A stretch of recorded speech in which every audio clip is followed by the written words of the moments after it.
Hello दोस्तों, welcome back to my channel सफलता का रास्ता। Today I will discuss with you about step up SIP. Step up SIP के क्या फायदे हैं और क्या नुकसान हो सकते हैं। Let's begin. Step up SIP क्या होता है?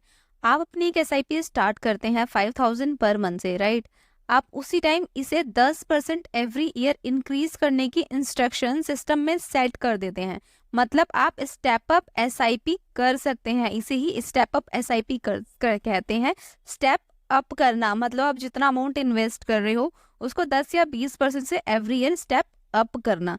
स्टेप अप एसआईपी क्यों करना चाहिए, इससे क्या इंपॉर्टेंस है और इससे हमें क्या फायदे होते हैं।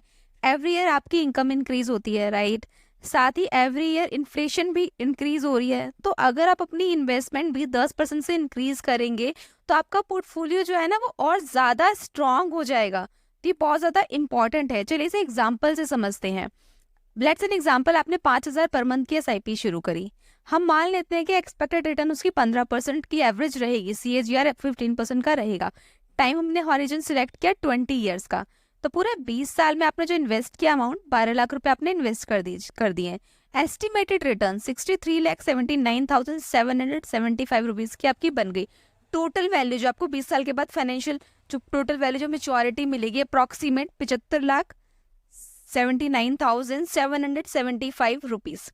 अब हम यहाँ पे देखते हैं, अगर हम इसी अमाउंट को जो हम 5000 पर मंथ की इन्वेस्टमेंट कर रहे थे एसआईपी में, अगर हम इसे एवरी ईयर 10% से, सिर्फ 10% से अगर इंक्रीज करते हैं तो मेरे जो पोर्टफोलियो उस पर क्या फर्क पड़ेगा, राइट।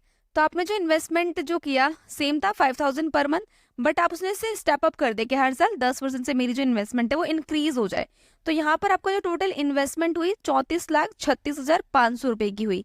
एस्टिमेटेड आपको जो रिटर्न बनती है ना वो कितनी बननी चाहिए 10% इंक्रीज करने से? 63 लाख वहां पर बन रही थी, यहाँ कितनी बननी चाहिए? यहाँ पर जो बनती है वो 1,04,81,656 रुपीज। तो यहाँ पे ह्यूज डिफरेंस पड़ता है 10% स्टेप अप इंक्रीज करने से।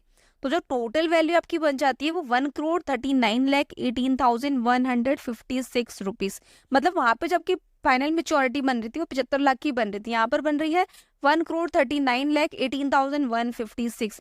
तो अभी मैंने आपको दोनों की कैलकुलेशन बताई है। 10% ईयरली इंक्रीज करने से ऑलमोस्ट आपका पोर्टफोलियो डबल हो गया। देखिए डबल तो 1.5 करोड़ पर होता है, बट फिर भी हम देखें तो ऑलमोस्ट तो डबल है आपका portfolio. So this is the beauty of step up SIP.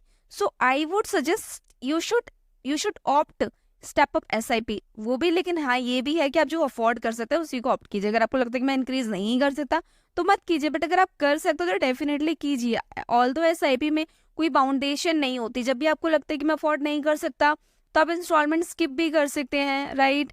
Pause भी कर सकते हैं, स्टॉप भी कर सकते हैं। तो investment is very much important. अगर जो व्यक्ति अपनी इन्वेस्टमेंट नहीं करता है वो हमेशा फाइनेंशियली वीक रहता है। तो आपकी जो भी अर्निंग है आप उसे इन्वेस्ट जरूर कीजिए और अपने खर्चों में कटौती कीजिए।